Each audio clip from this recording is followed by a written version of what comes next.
আসসালামু আলাইকুম রহমতুল্লাহি বারাকাত।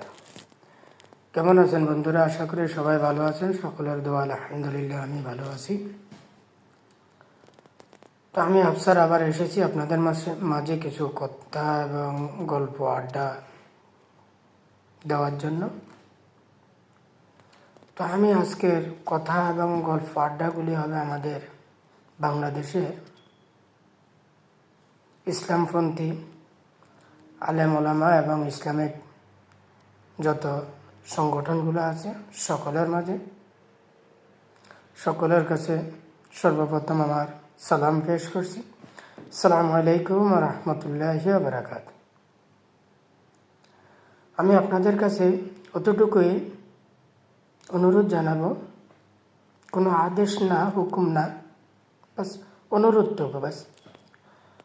আমাদের ইসলামপন্থী যতগুলো দল এবং সংগঠন আছে, যেমন জামাত ইসলাম,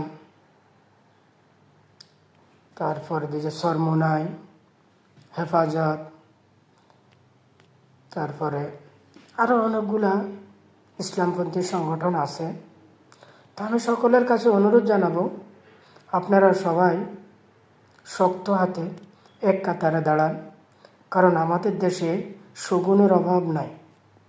বর্তমানে দেশকে অস্থিতিশীল করার জন্য বর্তমানে ডক্টর ইউনূসকে আমাদের দেশ থেকে হটানোর জন্য, রাষ্ট্রটাকে আবার আগের মতো শোষণখোরের মাঝে ফেলার জন্য, আবার আগের মতো ফরগাছায় ফেলার জন্য মানুষের বর্তমানে অভাব নেই। বর্তমানে যে বৃহত্তর দুইটা দল আছে, তারা দুটা দল তাদের কথায় আর কাজে আপনারাই মিল পাচ্ছেন।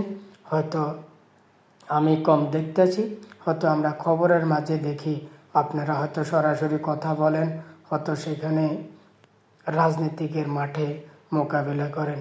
তো তাদের কথায় আর কাজের দিকে ফলো করবেন। তারা বৃহত্তর দুটা দলই একে অপরের বন্ধু এবং বান্ধবী। তারা সবাই পরের পাঁচাটা গোলাম। তাদের কাছ থেকে আমাদের দেশটাকে রক্ষা করতে হলে আমাদের যে আলেম সমাজগুলো আছে, আমাদের যে ইসলামিক দলগুলো আছে, আমাদের